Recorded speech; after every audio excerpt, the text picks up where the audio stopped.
Welcome, listeners, to the Gamer Headlines Show. Gamer Headlines is a weekly entertainment podcast. This is episode 31. I am one of your co-hosts, Adnan Rias. As always, I'm joined by 24601, Chris Cortez. One more day until the something. One more day. All right, that's it. I need to think of another song because I just always sing that part.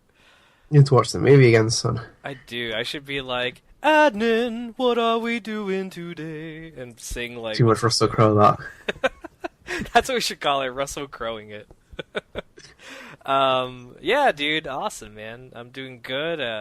Glad to be here. It's been... every time, man, we meet, because I know you've been busy as hell, man. Every time we meet, I feel like it's been like a fortnight. But it has not. It's only been a week. All right, cool, man. I guess we'll jump in. Adnan, talk nerdy to me, dude. What's been going on, man, since last week? Yeah, so I actually got a new game. Technically got a new game. Nice! No more, because I know dude, I feel so bad for you. Like, there are times where you're like, I have nothing to talk about. I've just been working. And I'm like, dude, I'm sorry. So I'm happy. I'm playing fucking Guacamelee or some bullshit like that. You're like, Guacamelee, I got to see a movie. That's about it. Yeah. So I actually got a new game, and I got the third episode of Life is Strange. Awesome. Yeah, it came out this week. I mean, there's also Game of Thrones coming out this month, which we'll be doing a spoiler. I honestly forgot everything about Game of Thrones. Yeah. They're taking too long with that series to get episodes out.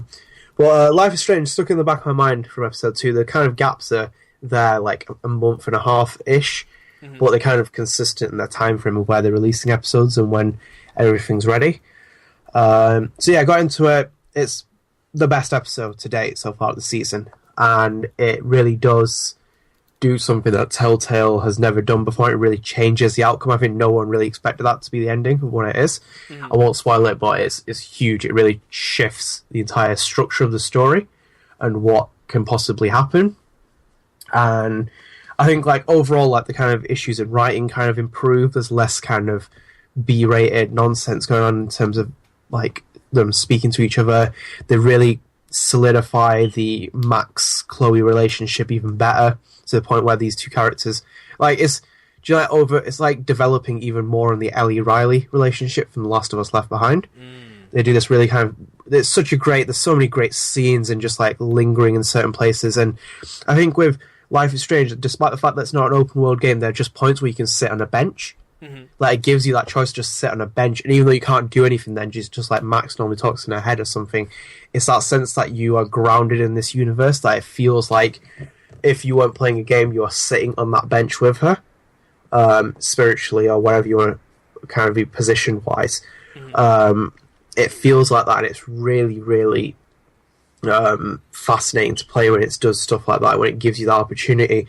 I mean, I've seen like fetch quests and stuff like that. It can kind of become a bit tedious. It doesn't really bother me because the episode structures work every like 3 or 4 hours to play through. But it really is like the best episode. Like, I mean, when I finished it, I literally was like, it's one of the shock endings like BioShock Infinite and like other games which have really given me a shock ending. I'm like, holy fuck! I just didn't know what to do because I didn't know what I saw. I was just like, oh my god, the weight now is unbelievable, because it actually just puts you in this place where you're like, holy hell, like, that's how you switch a story about, that's how you keep things fresh. Right. It's like a TV show when you hit the mid-season finale, you need to keep it fresh. Oh, yeah. And like, kind of like, you know, that big season break that happens in the US, like, you know, you have to give someone a reason to come back to it. I mean, I turn off TV shows at mid-season points if it just becomes bad. I think Gotham was one of them where I turned it off. I came back to Gotham, but it was fucking dog shit the rest of the season. But that's where it did it, like, refreshed it episode 3. There's only 2 episodes left, but it really did kind of give this rejuvenation, kind of like move forward in what it was doing in different storytelling and different dynamics. I think just like the Chloe Max thing, the focus that they've done is unbelievable. I think that is just like the most underappreciated thing about Life is Strange right now. That hasn't got that kind of exposure for these two characters that are the main focus. Dude, I've been meaning to ask you this question, but I've been wanting to wait until you were like, you know, like more into the thick of things rather than the beginning of the series. So, like, I assume you finished episode 3, right? Yes. Okay, so you're into the third of 5 episodes. In your opinion, comparing Life is Strange, like the pacing of it and the value you get from each episode, how would you compare that to, like, let's say, any Telltale title, like recent Telltale title? Like, do you think that? So you think Life is Strange has better pacing? The Walking Dead is where Telltale hit its stride. The first season, that was where Telltale's formula was really unique and fresh and stuff. With Life is Strange, first 3 episodes, even with technical limitations in the game in terms of lip syncing and stuff like that, this game can challenge for Game of the Year. Despite, it's going to go up against big contenders. It's going to go up against Metal Gear Solid 5, The Phantom Pain. It's going to go against Witcher 3. It's going to get trounced by them. It's obvious, I can say that. But it is the sleeper hit of 2015. It came out of nowhere. So really has... You think so far... Sorry to interrupt. So you think, like... No, dude, that's a good point. You could say that, like, for the smaller budgeted titles, like, almost like an independent film version of a video game, that this would probably be, the smaller budget game of the year. Because, like, obviously, you're right. Like, Witcher 3 and fucking Metal Gear, like, those have huge budgets, and of course they're going to eclipse, like, any smaller budgeted game. But, like, you'd say, in terms of small budget, this is so far, like, the best small budget game you played this year. Yeah, I mean, like, obviously Square Enix is backing it, but they didn't really give the financial support to Don't Nod because they even said, like, lip sync is issue. We can't do anything about it right now. Yeah. And that's kind of thing where I look over it in the reviews now because I'm kind of like, it's there. If it really bugs you, then it bugs you. It just doesn't bug me that much. But it is like it's more in the sense that this is a really ambitious idea. It acts like a Sundance film. It's very much the hipster kind of game where like the characters act like hipsters. They kind of want it fuses a lot of ideas. I think it's just the simplicity of certain things. Like one of the scenes where, like at the beginning, where you go into Blackwell Academy at night, Max is using her phone as a torch, and it just feels like 2015 because like every video game character mysteriously has a torch for some reason.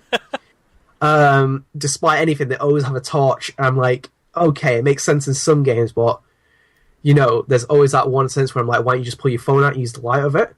Because a lot of people use that. That would make sense. And even she kind of jokes at certain points, like, "Oh god, this feels like a horror film." And even I kind of like had that when I was walking through the emptiness of the school. I was like, maybe a Silent Hills moment might happen or something. No, but it's got momentum, and I think even despite its technical flaws and limitations, the ambition, the scope, the vision, what it's doing in terms of gaming, it really is it's setting a standard for like what Telltale should be striving for, because the rewind mechanic really does change the game. It makes decisions harder. And then, do you know what the thing is though with Telltale? Telltale don't do this, because we touched upon it in episode 3. Do you remember you and Becca were talking about when you're on top of the wall? Right. And you have that fight, and like it's the illusion of choice that always happens. Yeah. That one thing. More in the sense of what Don't Nod do is they can give you the tough decisions. Like there's one scene in episode 3 where you can give a gun back to Chloe. Now you have to think about that. Like, would you give this character who's very much almost anti-society of what she kind of is doing, like, or just like a rebel of society, like kind of she's shown you something in 2 episodes where you can maybe not want to give her the weapon, and like you can give that weapon back or you don't have to give it, and then you can keep rewinding and kind of find out the scenario, but it might not work in the favor you're looking at. But then they have easier choices where it's either waffles or eggs. Like it's like there's a balance between serious and novelty that I love about it. That's really and cool. It's that it's really cool about that. I mean, compared with Telltale, the choices are always different. Like you will always be in the minority in some of the choices, just because it's hard. Like it's much harder than Telltale to pick a choice, because when you pick it, it can really fuck you over. And funnily enough, I'm going to put a spoiler out here. My plant died in Life is Strange, which I was really upset about. 75% of people, we all killed our plants because we fed it too much water. Ah, shit. Which I didn't realise, because I fed it water in 2 episodes. I was like, wouldn't that make sense? And they were like, no. Like, the plant is dead. I'm like, what? I was like so angry at the beginning of the game. I was like, why is my plant dead? No, but fantastic game that I really, really, really enjoy. If Metal Gear wasn't coming out this year, it would literally, at this minute, be my front runner for Game of the Year. It is my front runner for Game of the Year at the minute. I haven't played Witcher 3 yet, but it's up there. It's challenging for that title. I know it's not going to win it. and it's not going to get things, but I think it deserves the recognition it gets, because they've even spoken about doing season 2 for it. Oh, nice. Don't know, but I think like one of the biggest downsides of this is if this would have been a Kickstarter project, I think this would have been more in the ambitious and the ambition and the scale would have been completed properly. Mm-hmm. Because like as we talked about last week with Kickstarter, they would have had full control. They would have had like, you know, all those kind of limitations now addressed. But from what it is now, it's really, really good. Really good. Nice. Yeah, dude. Yeah, you've said a lot of positive things about this. I know I keep, like, not... I think at this point, dude, if I am going to buy it, it would probably just be as a retail, like, product, if it's ever, like, collected. I'm sure they will. Look at the 5 episodes and release it as, like, a retail thing. But, yeah, man, it's still on my list, man, of games to look out for, like, based on your recommendations. So I'll definitely keep it on there. Yeah, I think... it just appeals to the audience. I think that's the thing. I can understand some people who come into this game and be like, this is fucking stupid. Mm-hmm. And just like how it appeals. But it's just, it feels just like, I don't like playing games that are just boring now. Like, I even got to the point with my age now where I can play, I used to be able to watch boring films and play boring games. Now I just can't play boring games. If it's like Watch Dogs, I will not play it. Like, if it's that boring and there's nothing about it that's original and unique, I just don't care. But that's where Life is Strange differs, because that's where I was kind of hesitant at first, because like, is this just another episodic game like Telltale following the same formula? No, it's different. It feels different from Telltale. Yet it takes certain things from Telltale and improves on them, and maybe it could take more things from Telltale and kind of like use that in the game. But it just feels like, I think it's like a lot of things with the Telltale criticism. I don't like when people say, oh, you can't criticize Telltale for their mechanic and engine and stuff because they appeal to a certain genre of people. Like if they're making Tales from the Borderlands, they're appealing to the Borderlands fan base and not everyone. Mm-hmm. That doesn't work because Telltale now has a fan base. Yeah. So it's different. Like you can't apply that kind of. But go back to actually Life is Strange. It just is really like. By definition, it is the hipster. It is the wannabe hipster of gaming of 2015, but that's in a good way. Like it prides itself on what it's doing, and kind of like how it feels like the realism of that world just feels there. Like, you know, even if it is a fictional city, it just feels like people know what's happening. And like at the end of episode 2, when you make the big decision, that impacts episode 3 and changes a lot of things. Like, because I even went back and played it in the different alternative, and it does make, you know, how certain things like just play out. It feels different. Mm-hmm. Well, yeah. Nice.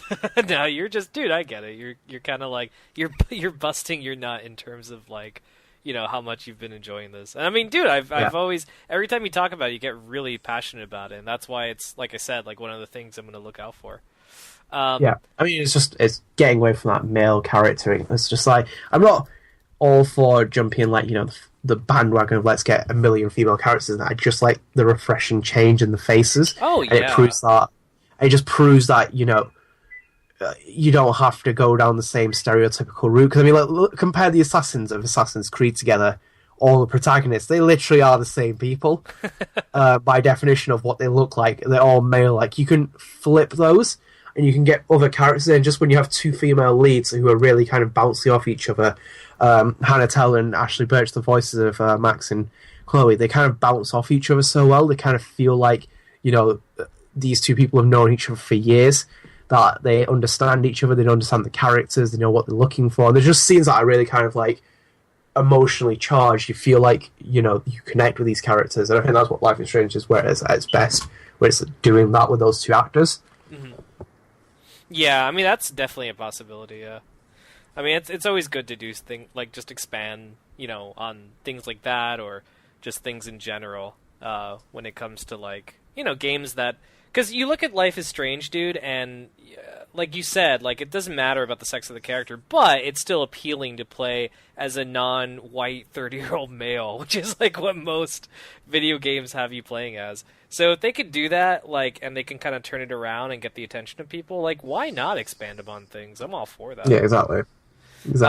Well, dude, for me, it's funny you mentioned for a brief sec The Witcher 3, because I had no intentions of it, but I actually ended up buying it. Long story... I love... yeah? I just love the conversations where you're like, dude, I bought The Witcher 3. Dude, I bought Mortal Kombat. Like, just like, it's kind of like this really, I don't know, like, you don't regret it, but you do regret it as well. Like, the double effect where it's like, I was actually, I went there, I don't care.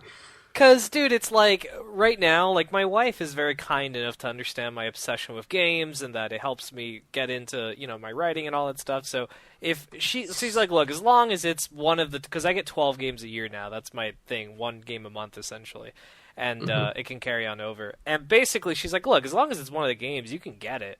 But, like, my adult side is like, man, I should just save it. What if something else comes out? I gotta be more strategic. But then, like, the child in me that's still, not that games are for kids, but the child in me that's excited for a new game is like, fuck, I gotta get it. But long story short, I was very taken aback when GameSpot announced that they gave it a perfect score, because it's very rare that they give titles perfect scores. So I did my research into The Witcher 3, and basically I came out of it as, I gotta get this game. Like, this looks really good. And I did. And I really enjoy it so far. I personally wouldn't have given it a perfect score, because so far, I don't know how far I'm into the game, because it's a very big game. But, there's a couple of things I'm a little bit, meh about, but overall, the game is really good. I mean, I'm still very much excited for the Phantom Pain, and I'm not going to say anything yet. But much how the Life is Strange is like your game of the year right now, The Witcher 3 is pretty much my game of the year right now, until something else comes out. Dude, it's really good, man. There's a lot of content in it. I've recently really started enjoying open world games post GTA 5, because I think that we're getting much more refined open world games than what I was used to. And Witcher 3 just takes that to another level, dude. The map is huge. I have not even explored, like, I think a quarter of the world. It's pretty big. On top of that, I like the variety in the missions. Like, I think there's a lot of variety in what you have to do. Everything about the game is fun. Interacting with people, doing detective work, traveling. It's all great, dude. I've just heard this kind of comment from a lot of people, and I don't know if you can actually back this up, is that people are doing side missions and doing the actual story in one area, because they're kind of like, do you know what, I have this kind of mindset when I go into one area, I want to do all the side missions before doing the main mission, which is probably going to come and bite me in the arse when I do Phantom Pain. But have you been like that when you've been playing main missions in the story, where you've been doing all the side missions instead of actually focusing on the main story? Actually, dude, I have not, and I think it's bad that I haven't been doing side missions, because I just finished earlier today, during my lunch break, I played another mission, and it was very difficult, and I beat it, but by the skin of my teeth. I was, like, really close to dying, and I realized maybe I need to level up more, and by leveling up, you can fight people to level up, you could do main story missions, but side missions help you gain experience points, so I'm like, I gotta start doing that. But no, I've actually been really drawn into the side missions. But I think now the game is encouraging me. I'm sorry, the main missions. But I think now the game is actually encouraging me to do side missions, because there's a lot of they're basically telling me like, oh, explore the area and do this, and I'm like, all right, which I think is like code for do side missions.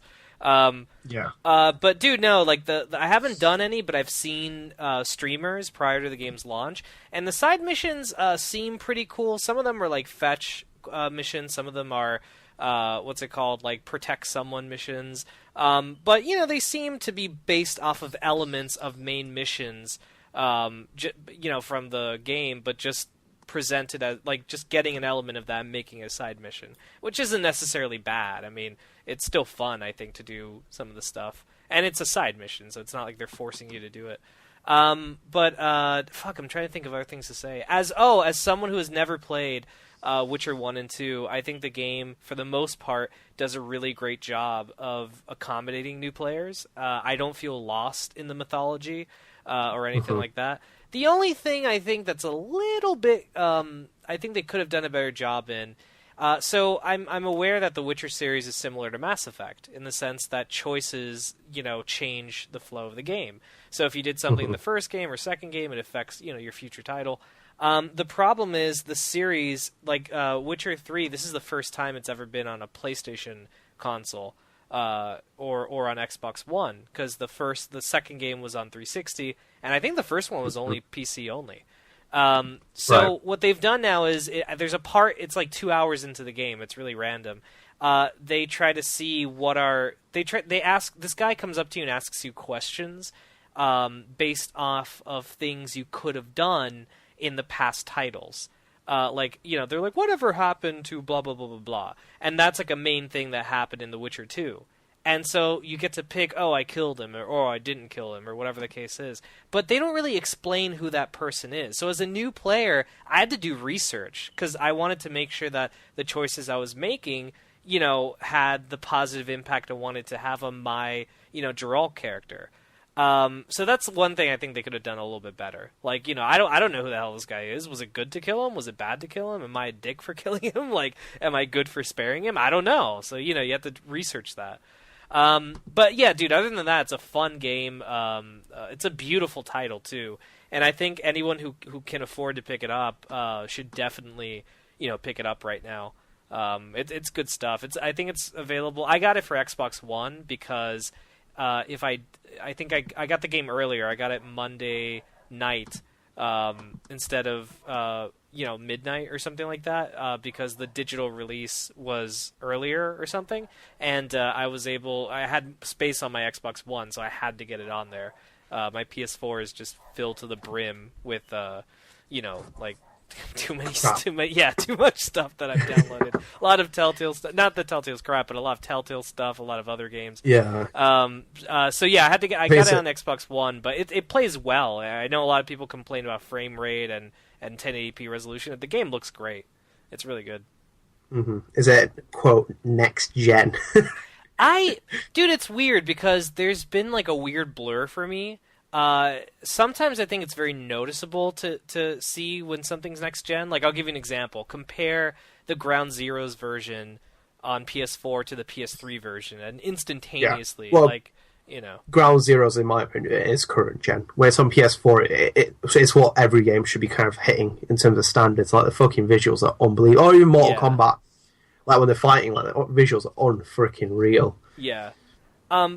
But dude, to answer you, Witcher, I would argue, yeah, I think it is next gen, because but like not next gen as in you look at it and you're like, man, these graphics are amazing. Not like that. The graphics are amazing, but like not like as good as, let's say, The Order 1886 or something like that. I think it's just more how vast the game is, how there's no loading once you're in the world, very similar to like Grand Theft Auto. It's like, remember how I told you I was so amazed by GTA 5 because of what you could do? Within the realms and limitations of The Witcher, it's just as amazing, if not more amazing, because it's on stronger hardware, so they're not as limited as they were on like PS3 or Xbox 360. And dude, I heard this is their first open world game, and I have to say, not bad, man. For a first open world game, they adapted to a lot of like newer things, and they didn't have like it's not like the company that's making the new Battlefront, that they're basically making a remake of the first game or something like that, with all of its limitations, despite the fact subsequent releases have gotten better. Like, these people are like, all right, we've seen what open world games have done. We're gonna do that, and also kind of like expand it a bit.